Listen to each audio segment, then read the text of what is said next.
Yo, what's up, guys? Hang on one second. Oh, making sure that I got everything set up here. Putting do not disturb on my phone so that you guys can call in. Boom, there we go. All right, it's Friday, and we got a weekend of fights to look forward to here in Atlanta, Georgia. I'll be ringside covering the Herring Stevenson card for ringtv.com. You guys, if you've been paying attention this week, I've already put up a couple of pieces. I interviewed Jamel Herring a couple days ago. I talked about this on my show, TNC, this week. I talked to Jamel and got that interview up on ringtv.com. Make sure you check that out. And today I covered the weigh-in, a little recap of the weigh-in. That's up there on ringtv.com as well. So you guys can go check out all that stuff. Helps me out when you guys go and give it a clickety-click. That helps me out tremendously. So I'll wait a few minutes here before I get going, let you guys get in the chat. I'll share my screen so that you guys can see these pieces here real quick, because we only got a handful of you on the chat. Let's see. Here's the one. Of course, it's going to go slow. It's going to freeze up. Here we go. Jamel Herring says he's ready to ruin Shakur Stevenson's party. Indeed, he did make that point a couple times. And so there's this article that I wrote here on ringtv.com a couple days ago. This has quotes from the interview I did with him. But if you want to see the whole interview, just click on Ring TV or just click on the actual article and you'll see video of it right here. This is when I was talking to Jamel. He's a good guy, man. There's a lot of fun talking to him. So here, let me share my screen for that one so you guys can see real quick. And I can post these links if you want to check them out. But yeah, check it out. There you go. There's me chat with Jamel. A few of you guys there in the comment section. And then real quick, I'll go to the weigh-in. And once again at the weigh-in today, Shakur Stevenson tried to take Jamel's belt. There's the photo of it right there, right at the top. I did not take video because you're not supposed to, but Top Rank streamed the weigh-in today on their YouTube channel. So increasingly, it's not even it's less and less worthwhile to go to this kind of stuff, or to at least take video and pictures of it and stuff. So I'll do like a little recap like you see right here.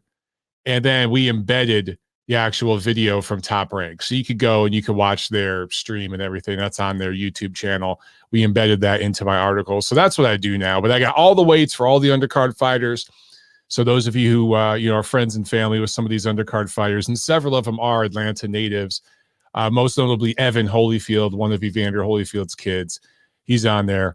But yeah, that's what I do now a lot of the times for this stuff. If there's a press conference, if there's a weigh-in, I will I'll just do a quick recap and just embed the video, because it's usually provided now by the promoter. Just a few years ago, they weren't streaming this stuff on their YouTube channel. They were really, really behind, and it gave an opportunity to guys like me and a million other YouTube channels to go to these things, take video, and stream it.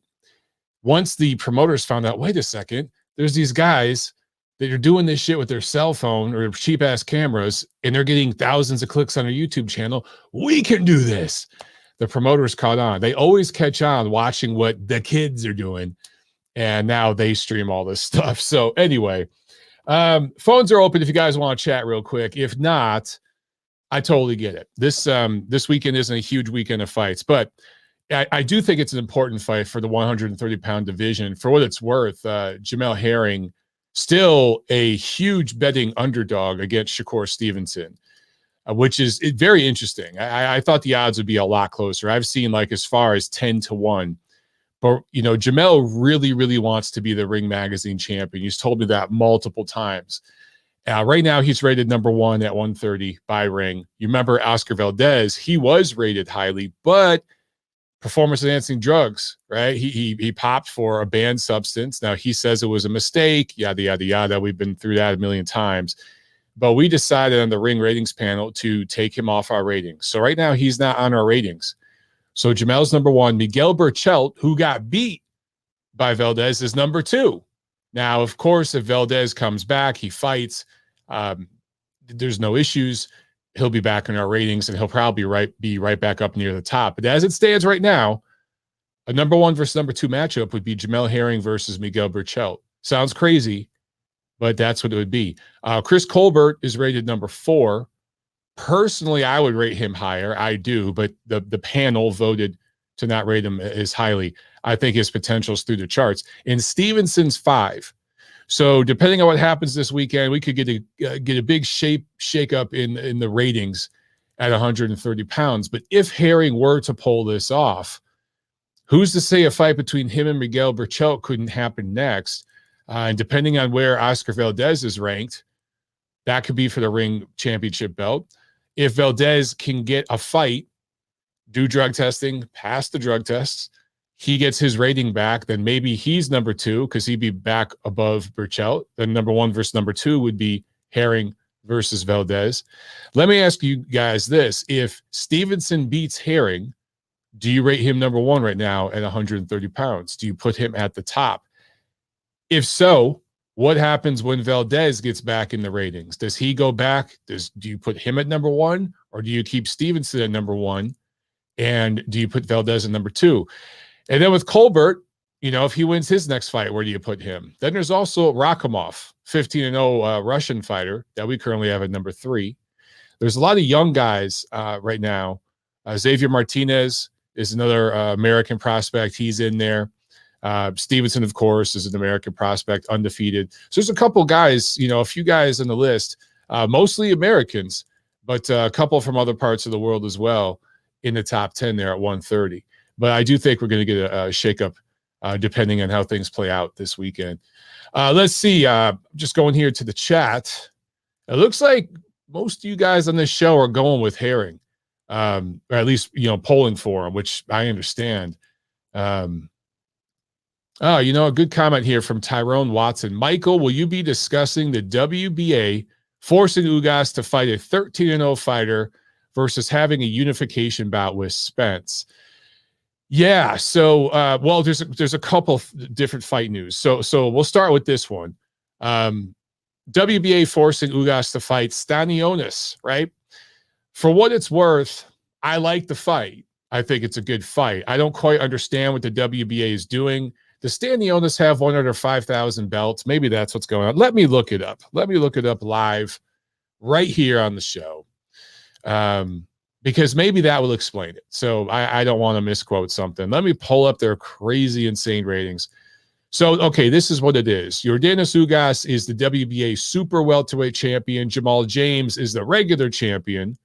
Virgil Ortiz is the gold champion. And he's ranked number 2. Somehow, Imantas Stanionis is ranked number 1. But I don't think he has any of the titles. Now, maybe he was the former interim belt holder, because they're supposedly getting rid of the interim belt holders. But I would think you would put the interim belt holder against the regular belt holder, Jamal James, versus Yordenis Ugas. I don't quite understand it. Errol Spence has the WBC and IBF belts, and Terrence Crawford has the WBO. So Terrence Crawford is a good fight coming up against Sean Porter. We don't know what the hell to expect with Errol Spence or when he's going to be back in the ring. So from that perspective, I don't mind this move by the WBA, because at least it ensures that Ugas' next fight will be against a solid fighter. I like Stanionis. I think he could give Ugas a pretty good, interesting fight. But of course, I'd prefer to see Ugas against either the Crawford Porter winner or maybe Spence next year. But does anyone think Spence is going to go right into a fight with Ugas? I don't know about that. We don't know what to expect from Spence. I don't know what his health is like and when he's going to fight next. Really don't. But also, so that's my thoughts on that. I mean, whatever. As long as he's fighting a top-rated guy. Is Stanionis really proven? Is some of those other fighters? Absolutely not. He's still a prospect. But he is rated number 1 in their organization. I'd rather see Stanionis and Ortiz fight each other. Ortiz is actually a little more proven than Stanionis. Somehow Stanionis is rated number 1 and Ortiz is rated number 2. I cannot make sense of any of the WBA's bullshit. But I don't hate the fight, bottom line. Another fight coming up.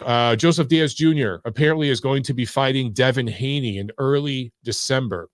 Either, I think, December 3rd or 4th. I think that's either what, Friday or Saturday, first Friday or Saturday of December. I like that fight a lot. Props to Joseph Diaz Jr. He has shown that he is willing to fight anybody. He was willing to step up and fight Ryan Garcia. Ryan hurt his hand. We all saw the pictures from the hospital. I guess it's legit. But Ryan, to me, has had a disappointing run recently. And I know he had the biggest win of his career earlier this year, but he hasn't done anything since. And he's found a way, one way or another, whether it be injuries or things going on, behavioral stuff, to not fight.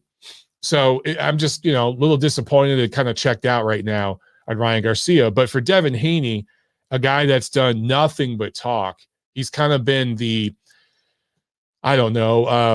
Demetrius Andrade of 135 pounds in a lot of ways. Look, Joseph Diaz Jr. is going to be the best opponent he's ever fought. Now, Diaz, I think, has a chance to win, but you have to favor Haney, because I just think about Diaz's fight with Gary Russell Jr. and how that went. Diaz had moments. He had moments, but Russell won that fight, and Russell's smaller, shorter, and not as explosive or hard-hitting as Haney. And I'm not saying Haney is this big power puncher, but because he's taller and longer, there is going to be more leverage on those punches than from when Russell was throwing them. So I don't know. I think Diaz has a real good chance, but you got to favor Haney in that matchup. I like it. I like that fight. So Aaron says, yo, Mike, giving you a shout out. I'm heading to the beach. Peace. Nice. Which beach? Which beach? Omar Rodriguez is asking anything interesting on the Crawford Porter undercard. I haven't heard nothing about that undercard. Nothing's been confirmed that I know of. Correct me if I'm wrong, guys. But Muhammad Ali's on the chat. Champ, thanks for joining us from beyond. He says, what's your opinion on White? Is it a strategic move or genuine injury? Yeah, so Dillian White is apparently out of his fight with Otto Wallin. He has an injury. That one I'm really suspicious of. I'm very, very suspicious of it. It wouldn't surprise me if suddenly we see Dillian White and Tyson Fury fighting next. Here's the thing. If that does happen next, now, if we got to wait till next summer for it to happen, that's bullshit. But if it ends up happening, let's say early 2022, January, February, something like that, that's a cool consolation prize. That's going to be a fun fight. It keeps Fury, the champ, busy. White finally gets his crack at the WBC title. He's been waiting 8,000 years. And I feel for Wallin, but he's still going to go ahead and fight on the date he was supposed to fight Dillian White. Eddie Hearn said they're going to go through with that card. They're going to go forward with it. So he's still going to get his fight, and let's see how he looks. And he's going to get an opportunity down the line. But yeah, I don't know if I believe this one. Okay, I just don't know. Patrick says, hope you're going for Herring, Michael, Marine brother. Of course I'm going for Herring. I mean, I have to be, I have to be impartial here, but yeah, I mean, I would like to see Jamel Herring win. I mean, I think it would. If I had it my way, okay, what I think is actually the best for boxing, okay, seriously, the best thing for boxing. We end up getting a fight tomorrow night between Jamel Herring and Shakur Stevenson that exceeds expectations, because a lot of people are saying there's going to be a snooze fest. It's going to be boring. It's going to be ugly. I hope that we get like a little bit of a shootout.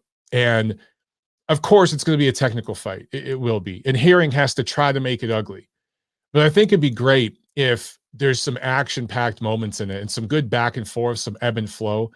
Maybe we see Shakur Stevenson hurt, put on the deck at one point, and he has to come back from behind and, narrow the gap toward the end of the fight. But maybe Herring pulls out a close decision, hard fought, and maybe Shakur Stevenson, he's behind big halfway through and he makes a big run in the second half to make it close, but it's just not enough. But you could see him learning on the job, right? And so you get 12 good hard rounds and Herring wins by close decision, and Stevenson learns on the job and learns lessons in those 12 rounds that will serve him later and make him a much, much better fighter. It'll kind of be his coming to Jesus moment, right? Where he grows up before our eyes. And this is what he needs to get him over the hump and make him a truly special top fighter.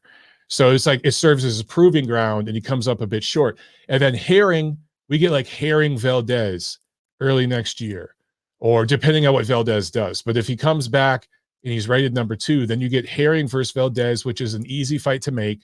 Number 1 versus number 2 for the Ring Magazine Championship. And then maybe Stevenson fights the winner of that fight. If it's Herring, he rematches Herring. If it's Valdez, you get Valdez versus Stevenson, which would be a fantastic matchup of 2 young guys. So that would be like the best thing for boxing. Does the best thing for boxing usually happen? No.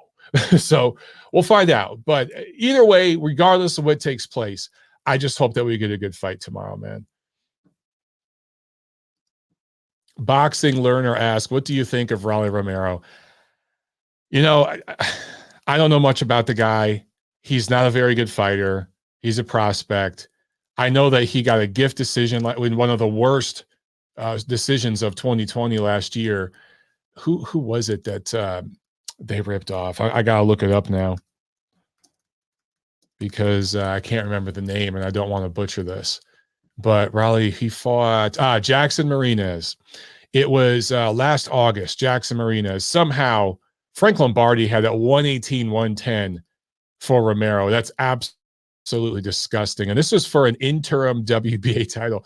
Man, the WBA loves doing business with PBC. It's just amazing. All those interim belts, they were just selling them to Heyman and Floyd Mayweather, Leonard Ellerbe, just selling them to those guys. So yeah, this was last August. Essentially everybody that watched that fight thought that Jackson Marinez won. The very next fight, Jackson Marinez fights Richard Comey and gets flattened, gets knocked out in 6 rounds. And that was Richard Comey coming off a loss. Okay.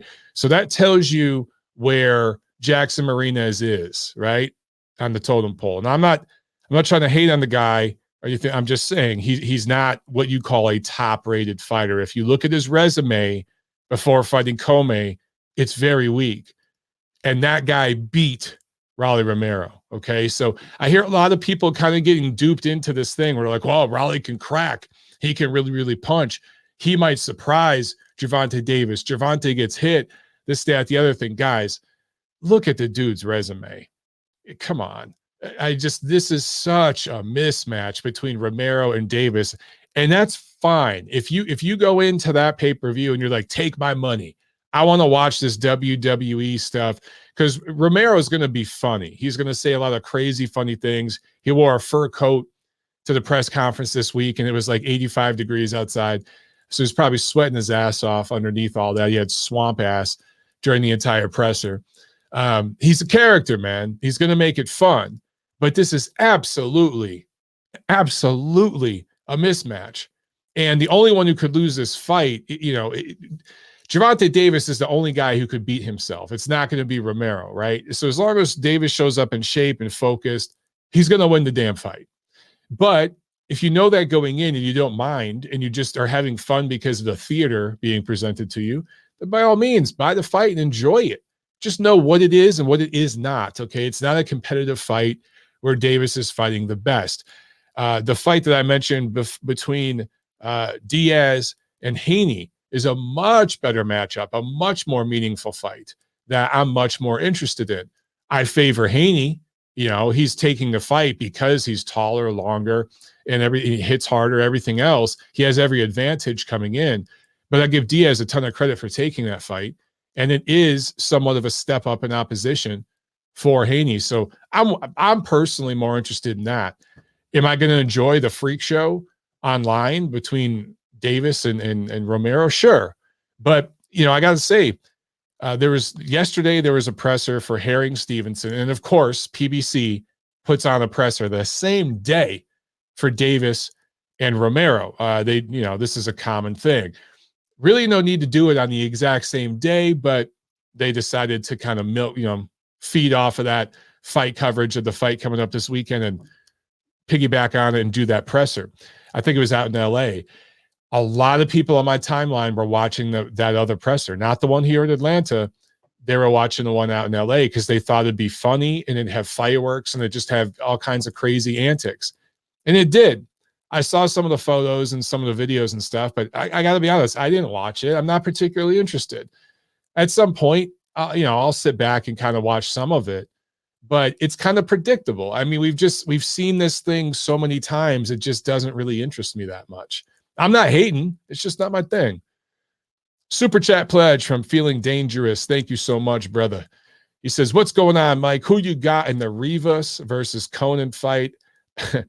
I'm picking Rivas. Yeah, I'm picking Rivas in that one too. The first ever, I was going to say cruiserweight, the first ever bridgerweight title fight. So, hey, if Oscar Rivas is going to make history, I think he's going to win that fight. And he does look a lot like Conan O'Brien, the guy he's fighting. It's hilarious. I've seen the memes out there from, I think it was the press conference. Really, really funny, man. Some of you guys, with the way you do these memes and stuff with your Photoshop skills, you guys are fucking funny, man. There's some of you guys out there that are just really, really talented at that and really, really funny.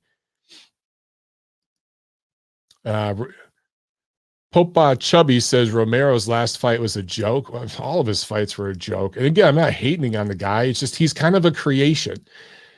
He's Ishe Smith said it best today on his Twitter. He said that this dude is basically Ricardo Mayorga without any of the skills. Because Ricardo Mayorga wasn't a great fighter, but he had some crude skills. And that's what Romero is. He's the character, but not the skills part. Ricardo Mayorga looks like a pound for pound operator next to Romero. So maybe Romero will show us something and I'll be totally shocked and have to eat crow. But I think this is going to be an absolute slaughter. But there's going to be a lot of people buying it to see this kid get the shit beat out of him. That's why people are buying it. And again, if that's your thing, cool. Enjoy it. Have fun.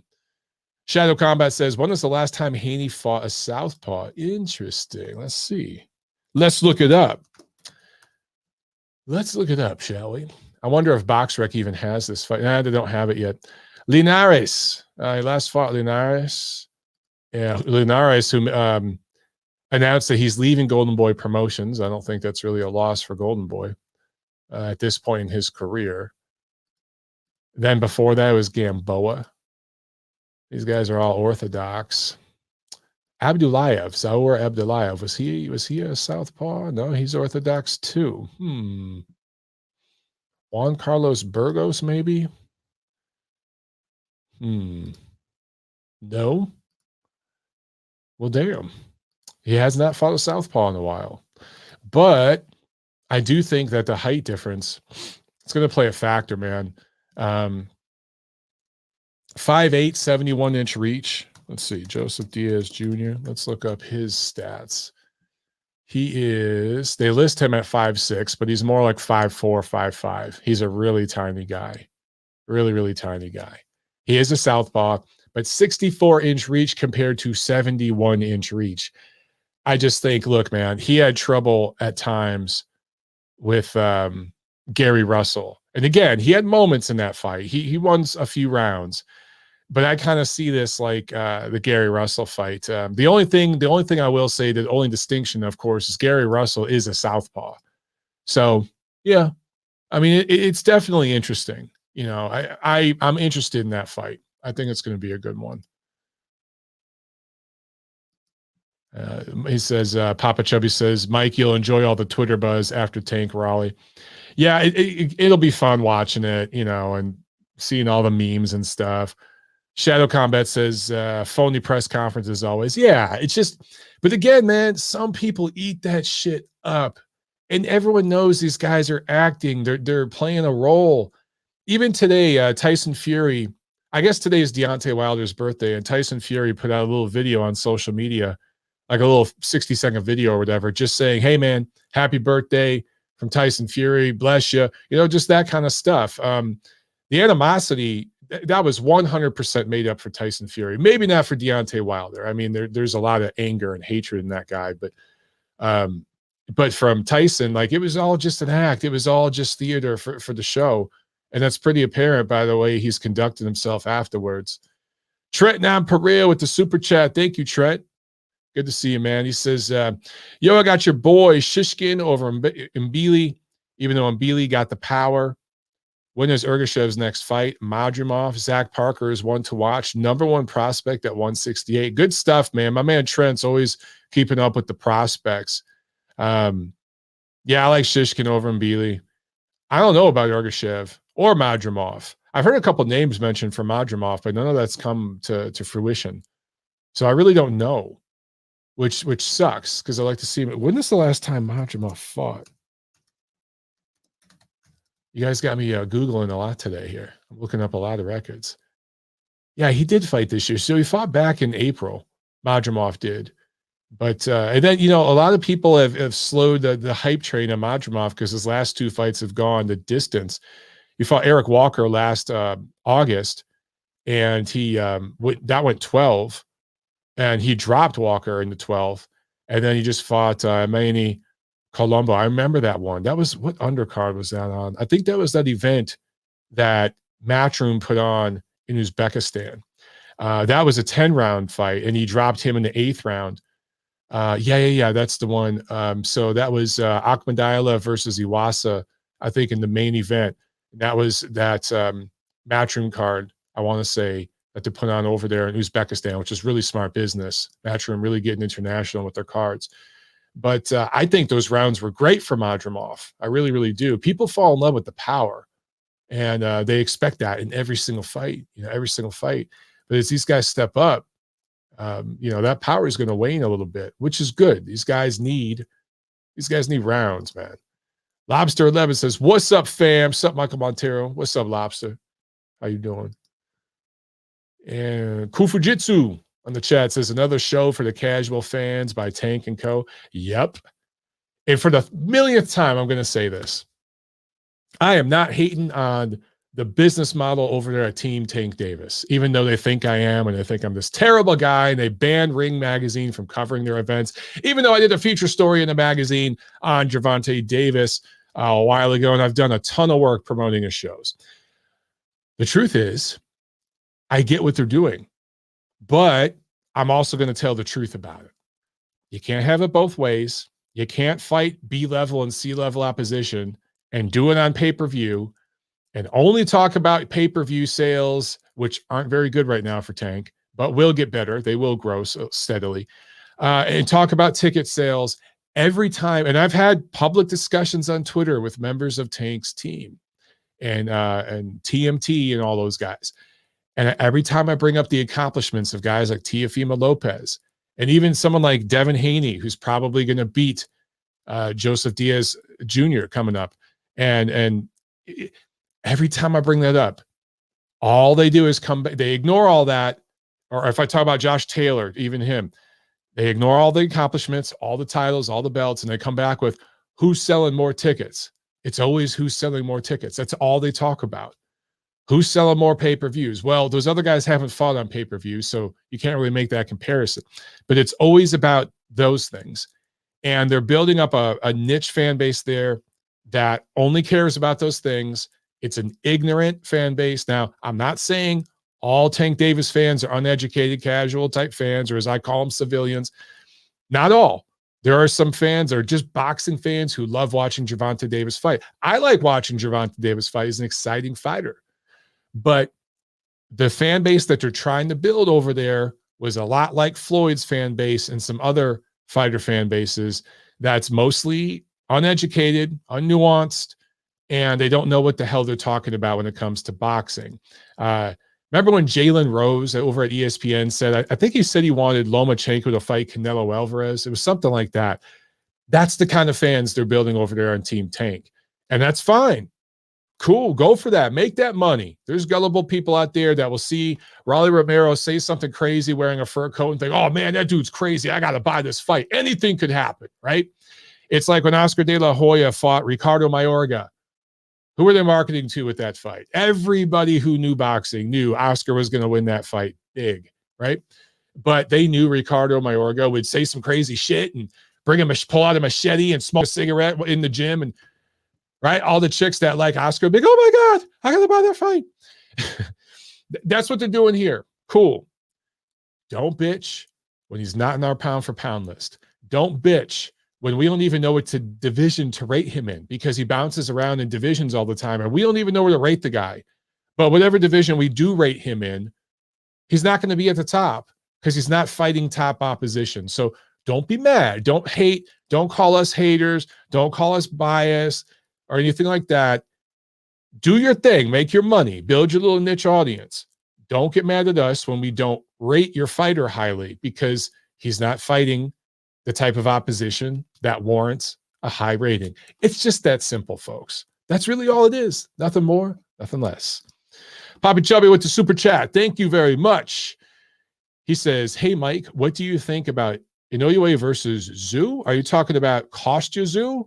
Or are you talking about his son? And Inoue, way too small to fight either Zhu. Now, as far as pound for pound, that's a different discussion. But Zhu, Kostya fought at what, 140? This kid fights at 54. Inoue is way too small. So obviously, I'd like Team Zhu on that one. Appreciate the super chat, man. Shadow Combat. And I want to see Chocolatito versus Golovkin. Okay, now I see what you guys are doing. You're making fun of my reference to what's his face? Dude from my hometown who just doesn't know boxing, but he has a big job at ESPN. Nacho says, no surprise, these goofy casuals would believe anything TMT says regarding Davis, but for us hardcores to buy their bullshit is insulting. Yeah, that's it. That's it. Oh, you guys are talking about Takashi Inoue. Oh, okay. See, that's why you guys got to use last names, because there's several Inoues. Yeah. He's fighting Tim Zhu, the son, next month. Let's see, November 17th in Sydney. I like that fight. Who's the guy who beat him? Yeah, he fought Jaime Munguia in 2019. Took him the distance, but got completely shut out in that fight. So I think Zhu's going to make a statement here. Inoue is going to fight tough. You know, he's never been knocked out, but I think I can see Zhu actually stopping him. This guy went 12 rounds with Munguia, but Munguia, in my opinion, was compromised at 154. He really had to kill himself to make that weight. And that, you know, he took some punches in that fight. Most of Inoue's fights have been in Japan. He's only left a couple times. And this is going to be, he fought what? A couple times in Bangkok. So not too far from Japan, you know. He fought once in America. This one will be in Australia. So that crowd is going to be something else, man, at Olympic Park. I'm trying to think, is that where Zhu's last fight was? No. His last fight was in Newcastle. So is this going to be this is the first time that he is fighting at Sydney Olympic Park, I do believe. I wonder what the capacity is there. Let me look this up. See if the seating capacity for this arena, because this kid is starting to do some numbers over there, man. Talk about numbers and ticket sales. 21,000. Okay. Well, I bet you that's going to be 20,000 people in attendance there for that one. I bet you. Looks like we got a call here. Let me jump over to the calls. I think this is Nacho on the line. Let's jump over to Nacho. What's up, man? How you doing? All right. How about yourself, Mike? Doing good, man. Oh, okay. Yeah. I didn't really get to kind of like talk about a couple of things from Monday's show that you brought up, so I just kind of wanted to talk about them right now. Just really quick about like Mikey Garcia. You had brought up the whole where you dissected his career. I kind of think he won his titles from guys who you could legitimately make the case were definitely better than the guys that Adrian Broner, for example, beat for his belt. Yeah, I agree. And I mentioned that. Yeah. But I definitely agree, Mike. Ever since he beat Sergey Lipanets, he's literally been on a check cashing world tour, is what I like to call it, because he hasn't fought one real guy since, and he's just been trying to collect as much money as he can lately, from whether it was Spence or Jesse Vargas or this Sandor Martin guy that he just fought last weekend. I mean, it just seems like all he's doing is just trying to collect as much money as he can and forget about like his career at this point. Like, to me, unless the guy is legitimately going to fight at 135 or even at 140, I'm not really going to take him seriously anymore. Like, he's just a mercenary at this point. He's just out there to the highest bidder and for whoever will pay him the most money to fight somebody. So, Mikey is who he is. But I definitely agree with what you were saying, Mike, in that there was a lot of people who jumped on the bandwagon with him, and they gave him a whole lot of press and a whole lot of, coverage, and made him seem like he was going to be on that stratosphere of like De La Hoya, Mayweather, like he was going to be that type of star. But he never was really motivated to be that type of star. Mm-hmm. Like, you always heard how he was just in it for the money, and eventually he proved everybody wrong. He legitimately was only in it for the money. He didn't really care about being a star. So at this point, I'm not really taking the guy seriously. He's just a guy at this point. That's the way I look at him in his career. And then the other thing that you had brought up, on who was it? Oh, and you were talking about it right now. The whole thing with Davis and Romero, that's all WWE stuff. Like, we can see it a mile away. Like, they're just trying to sell that fight and convince these LDBC fans and everybody else who's a so-called Tank fan that Romero's a real threat. But he's not. Right. He's a guy who's brought in, and he's got an undefeated record, but he hasn't beaten anybody really of note other than the win he got in his last fight against Yigit, who is probably about the same level as the guy that just beat Mikey, Martin, was. So, I mean, I don't know how much stock you can really put into that win for Romero, but he's been picked for a reason, and he knows it, and I think he knows that he's going to get paid. But they're using him as a obvious cherry pick to keep Davis undefeated and basically just keep his name out there, because really PBC doesn't have anybody in those divisions right now at 135 or 140 that they could legitimately put in there against Tank that would make him a quote unquote household name. That's their biggest issue. But as long as Floyd and TMT are gonna use their business plan as far as let us fight the easiest fights for the most money, then nobody's really gonna respect Davis for his career path at this point. And then you were mentioning it right now too, when you were talking about it. I wouldn't be so quick to say that Haney is just going to beat JoJo, Mike. I think Haney and his team are underestimating JoJo. I think they're looking at him as like somebody that they're going to go in there and they're going to beat him relatively easily. And I think JoJo's going to go in there and he's going to hang with him, and I think he's going to surprise him, because to me, the biggest indictment on Haney was he struggled with two guys that he should have beat easily if he was on that level, and that's Gamboa and Linares, because he didn't fight two guys in their prime. He fought two guys past their prime, and he still wasn't able to put either guy away. He literally was good point. He was in trouble. Yeah. He was in trouble in his last fight against a past Linares. So the fact that he's fighting a guy who's closer to his prime in Diaz, I think he's setting himself up for a rude awakening if he assumes that he's just gonna walk in there and steamroll JoJo. So, but yeah, and then I can't wait for the fight tomorrow.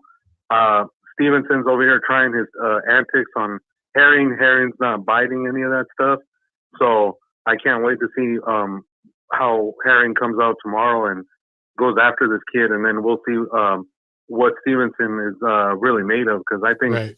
Stevenson's career so far has been a lot of smoke and mirrors. So I'll be very curious to see how that fight goes. So, yeah. All right, Mike. Well, then I'll talk to you on Monday. All right, brother. Enjoy the fights, man. Have a good weekend. All right, man. You too. All right, peace. Yeah. Nacho, good stuff as always. I saw an interesting question here in the chat, and this might trigger some people, but I'm going to go ahead and give an answer, some thoughts on this, because this shouldn't be controversial. But Volume on Max from the UK asks, "Is boxing a dying or already dead sport among American Caucasians?" Interesting question. He says, "I only see Spanish-speaking Americans or African Americans supporting it." So from the UK, it might appear that way. First of all, Spanish-speaking Americans can be Caucasian or African American. So there's a lot of crossover with the Hispanic culture that goes across all races. So that's something that you may not be aware of, but that's the reality. You can have a guy like Canelo Alvarez, you can have a guy like Guillermo Rigondeaux, and you can have somebody right in the middle, like Juan Manuel Marquez. There's a whole spectrum there. Okay, I just want to make that very clear. But I see where you're going with this. You're talking about non-Hispanic Caucasian Americans. Here's the thing: boxing in the United States has always been an ethnic sport. Okay, and the people that have been doing the fighting, and therefore a lot of the fan base, has been connected to immigrant populations. So if you go back, the ethnic immigrants back in the day were the Italians, the Jews, and then, of course, a lot of Latin Americans, and Latin Americans are still a major influence, of course, on boxing. African Americans have always had a huge, huge hand in America's boxing success. Their contribution to the sport is, in my opinion, unparalleled. I think that's pretty obvious and goes without saying, right? But I think right now what you have in America is, if you talk to Slavic Americans, there's still different types of pockets of immigrant groups and pockets of ethnic Caucasians in different parts of the country that still, I think, support the sport. You also have to remember that this country is 330 million people. It's a big country. So if you're referring to, and maybe where you're going with this is what I call middle America, right? Or Joe Sixpack, which is a fun term, and I don't mean that disrespectfully. So if it comes off disrespectful, I promise that's not the way I mean it. But look, I've lived all over the United States, from the Rust Belt, from Detroit. I was in the Marine Corps. I've lived in North Carolina. I've lived in St. Louis. I've lived in California, Los Angeles. In some of these states, I lived in military bases. Some of them I lived as a civilian. And now I live in Atlanta. And the one thing I've noticed is that I saw a lot of boxing fans, of course, in LA, in Detroit, in St. Louis. But here, not as much. When I lived in North Carolina, not as much. And I think that in middle America, which is what the Southeast, the Midwest, and they call Detroit the Midwest, but it's really the Mid-East. I think that places like Detroit, Pittsburgh are more the Mid-East. The culture is a little different. When I think Midwest, I think of like Nebraska and places like that, right? I think the UFC has marketed to those populations very, very well. And boxing kind of told those populations to go fuck themselves a long time ago with the way it's marketed. And so UFC does a very, very good job marketing to those demographics. And if you look at who watches their shows, who goes to their shows, who buys their pay-per-views, and I've seen the reports. I've seen the reports from friends I have at networks that have the demographic breakdowns of the subscribers to whatever network it is buying the pay-per-views. They have all this stuff. It's all tracked, guys, and they know how to market things. And they know that's why you get ads, certain ads in your YouTube videos, certain ads on your Facebook feed, whatever it is, even certain junk mail that comes in your mailbox. It's all targeted based on the shit you buy, the shit you watch, the things you Google, the things you search. So you're doing your porno search on Google, you might want to be careful with some of the stuff you're researching because they see all of it. Anyway, I'd say the UFC is marketed to that group. One thing I've learned about being here in the South, people down here, especially the quote unquote white people I talk to, they love wrestling. They love wrestling. That is their thing, man. They really love it. Pretty much every dude I've talked to here from that background, I'm talking like Anglo. You don't run into a lot of Greek people or Italian people or Russian people. It's generally speaking Anglo-Saxon, Protestant. When you talk to people in that population, and they all wrestled in high school. All of them, every single one of them I talked to, they wrestled in high school. That's their thing. So that they're going to like UFC. It's going to market to them better. And I think UFC also does a really good job of marketing to like the suburban populations and the business community, like the bankers and the collared shirt wearing dudes and stuff. They market to those groups really, really well.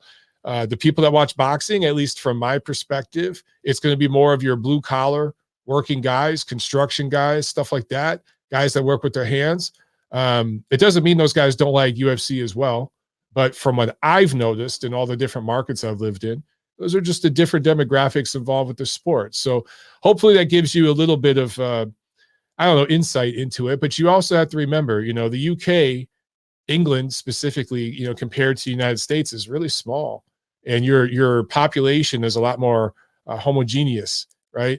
America is an extremely diverse place, very, very diverse. And even though we're all in the same country, a quote unquote white guy who grows up in New York has a lot more in common with a black dude in New York than he does with a white guy in Alabama or a white guy in Denver, Colorado. So you know what I'm saying? It's completely different.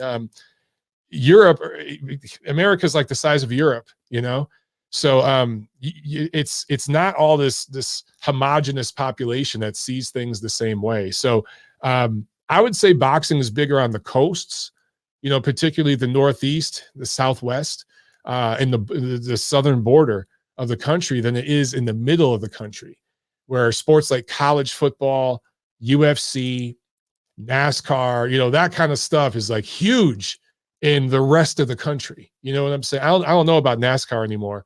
I know it used to be, but that's what people watch. So hopefully that put a little bit of perspective out there for you. And I didn't trigger any of you with that. That's just what I've noticed. And that's the reports that I've read and the network executives I've spoken with. That's the sort of information that's been shared with me. Okay.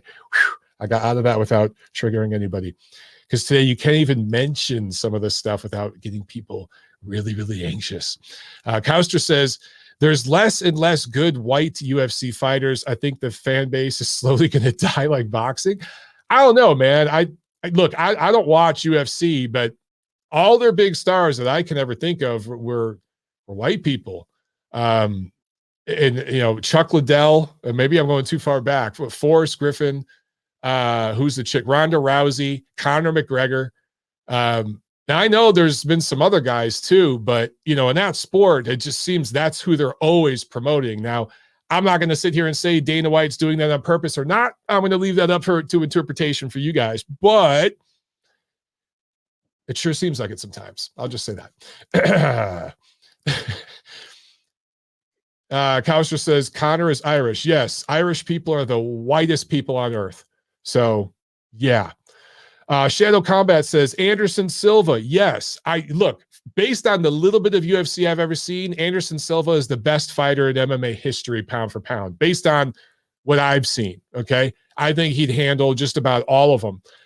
Was he ever as popular in America as guys like Chuck Liddell, Ronda Rousey, Conor McGregor, George St. Pierre, and a million of these other guys? He wasn't. So again, I think that sport is marketed a certain way and they get a certain response. I'm just going to leave it at that. Sam A says, John Jones, is that the steroid guy who's been caught like 5,000 times and yet they let him keep fighting? That's another thing. That sport could give a flying fuck about steroids, apparently. Nacho says, I don't think so, because unless they feel Oh, okay, you're talking to someone else. My bad, Nacho. I didn't know if that was at me or. Koster says white is an American thing. Yeah, okay. Now you're getting into some non-boxing territory. I'm not touching that one. I do agree with you, though. The United States, I love my country, proudly served, but we are really stupid when it comes to race and ethnicity. We have a very uncomfortable, immature, irrational relationship with race in the United States of America. It's really, really stupid. Most Americans think Hispanic is a race. Most Americans would look at Matt Damon and Al Pacino and think they're the same ethnic background. Most Americans look at Meghan Markle and Serena Williams and they lie to themselves thinking, yeah, that's the same race. Americans are really fucking stupid when it comes to race. Really, really stupid. It sucks, but it is what it is. Hamed says, Salute Montero. Can you upload this on Spreaker? I am in sick, not able to listen to TNC and 3 Knockdown Rule yet. Yes, absolutely, sir. Feel better, Hamed. Feel better. Take care of yourself and feel better. Not on the chat says football and basketball really overshadow mostly everything. Yeah, man, especially here in the South. People here in the South, I noticed, really love like college football and even college basketball and stuff. But college football rules down here. That is like the number one sport more than any other pro sport. At least what I've noticed in Atlanta. People here love the college football. Just love it, man. Shadow Combat pulling out the lyrics to Louie. Who's saying that, Shadow? She was black as night. Louie was whiter than white. Who's saying that shit? Louie. I know the song. It's in my head, but I can't think of who the hell sang that. Kufu Jitsu said they used to have boxing at high school and colleges, but they phased it out. Asian Brazilian martial arts and wrestling seems to have survived. Well, in fairness, Terry Moss, promoter here in Atlanta, does train the Georgia Tech boxing team, and she's trying to get boxing going back in college. In fact, she has a boxing college boxing card coming up. I will be doing the commentary that's going to be streamed on the WBC's network. I'll keep you guys posted on that. I want to say it's the first week of December. And I'll be doing the fight commentary for that. And then she has a pro show December 11th. I'll be doing the commentary for that as well. When we get closer to those shows, I'll let you guys know. But I think the Georgia Tech boxing team is going to fight, I believe it's the Georgia boxing team. That's going to be a lot of fun, man. But you're right. They used to have boxing in, here's the difference between, they used to have boxing in high school and college. The difference between boxing and martial arts, quote unquote, and to be clear, boxing is a martial art, but you don't take the head blows in wrestling, karate, all that kind of stuff that you do in boxing. It's less brutal. And I'm not trying to diminish the skill set or anything, but again, guys, I've seen the numbers. You've seen how many people die in wrestling, how many people die in MMA or in Kung Fu or kickboxing even. It's not the same as in boxing. You take a lot more head trauma. And, you know, the mothers of America, you know, had issues with their kids taking headshots in school. All right, let me jump to the phones one more time, and then we're probably going to wrap it up, guys. We've been going for about an hour here. Let's see, 214 from Dallas. You're on the show. What's up? Hey, what's up, Michael? I've been watching your show for a little bit, and I used to watch you on the Ring Digital, I think this is called, but I didn't know you had your own YouTube channel, so I was just watching and I called in. I wanted to talk about the Jamel Herring and Shakur. I don't know why I'm leaning towards Herring, but from what I've been seeing, I watched a clip of Shakur today. And he's pretty good on the back foot on what I've seen. Mm-hmm. So I don't know how Jamel is going to be able to, you know, win this without getting countered a lot. Okay. Yeah, you know, when I talked to Jamel, no, I'm sorry. Go ahead. Yeah, Shakur might make this a boring fight. Yeah. And I think he's going to be clinching a lot, and I think he's going to win. Yeah, when I talked to Jamel, he was saying that he can't sit back and let Shakur just kind of do what he wants to do, because then Stevenson will make it a boring fight. He'll just pot shot and he'll make you miss from the outside. I think Jamel's got to get a little nasty with him, man, and kind of do a little bit of what Tyson Fury did against Wilder and kind of lean on him and kind of grapple and maul with him and just use his man strength, because Jamel is the stronger guy. That's really his only chance. Mm-hmm. You know what I'm saying? I don't know if you see it that way too. Yeah. Is Jamel a little bit big for 130? Yeah. Yeah. Jamel fought, a lot of people don't know this, but Jamel was in the Olympics. He fought at like in the 140s. And then when he first went pro, he fought at 135. It's only when he signed with Top Rank that he moved down to 130. So he's big for that division. Okay. Oh, and I want to the Rolly. They had the Rolly Javante thing. You know, I pretty much agree with everybody else says about Rolly. For me, I think there might be I don't find it funny the way he talks. To me, it suggests like there's something wrong with him. I don't know. I'm not trying to be mean. I'm not like, especially at the conference. Like usually he would normally do some antics, and some people find it funny. But when he was at the conference, he didn't seem all that convincing to me. Yeah, that's an interesting observation. There is something a little off with the guy. I don't know. Maybe he's just always been like that, but he's a little off. There's something there. And it's good to see that Devin Haney and what's his name, JoJo, seem like they're gonna fight. Yeah. You know, I think JoJo's. I think Devin Haney can win this fight. I don't think he's gonna fight the same like he fought Linares. I think he's gonna be fighting from the outside and on the back foot most of the time. But I think since Ryan Garcia doesn't have any opponents, I think he should fight that shrimp guy from Golden Boy, since Jorge Linares isn't with Golden Boy anymore. That shrimp guy, what's his name? Yeah, I know who you're talking about. That'd be a good fight. Shrimp Boy. Good fight. I think that would be a good fight. Let me see. Are you talking about, why can't I think of his name right now? Damn it. I'm blanking on the name, bro. Shit. Hector Tanahara. The Tanahara? Let me look it up. Hector Tanahara Jr. Yeah. Yeah, he's coming off that L to Zepeda in July. Yeah. That was the one in LA. Yeah, that'd be a fun comeback fight. Yeah, that guy. Yeah, why not? Why not? Yeah, he should fight that guy. And yep, I think that's all for. I think who else is fighting? Is there anybody fighting on the undercard of on tomorrow? Jamel versus yeah. There's Xander Zayas. You probably want to check him out. He's going to get a big KO on that undercard. The matchups on the undercard are not very good.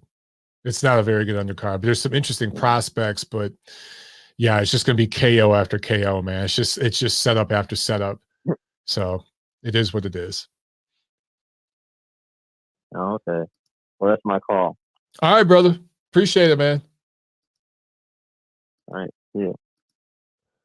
All right. Papa Chubby says Herring's losses have both been the southpaws. That and Shakur's speed will be trouble. Yeah, I actually talked to Jamel about that. Guys, go watch my interview with Jamel. It's on the Ring Digital's YouTube channel, and check it out. It's maybe 30 minutes, but I asked him specifically about that, and he, here's what Jamel told me. Okay, first of all, those two fights were at 135. He was pretty much training himself because the guy he was working with, Mike Stafford, was 100% focused on Adrian Broner. So Jamel wasn't really getting the attention he needed. We've talked a little bit off the record about when he fought Ladarius Miller, his camp for that fight, just how bad it was. It was really, really bad. That's part of why Jamel left after that. But when he signed with Top Rank, he's been training with Bomac and Terrence Crawford. Terrence Crawford, one of the best switch hitters, southpaws in the game. He's been training with him, sparring with him, working with him now for a few years. And he says that experience is going to help him in this fight. So we'll find out, man. We'll find out. Yeah. Let's see. What else? Real quick.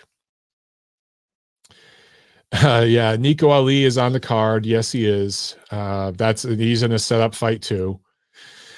Yeah, it's going to be a lot of knockouts on the undercard. So I'm probably going to do a meetup tomorrow. If any of you guys are in Atlanta, I'll message a few of my media brothers, probably tonight or tomorrow. But there's a bar, a rooftop bar, like a block from the venue. So we'll probably hang out there, have a beer or two before we walk over, because that undercard is, yeah. All right, guys, that's it for today. Enjoy the fights tomorrow, and TNC is back Monday on the Ring Digital. All right, guys, have a good weekend. Love you. See you at the fights. Peace.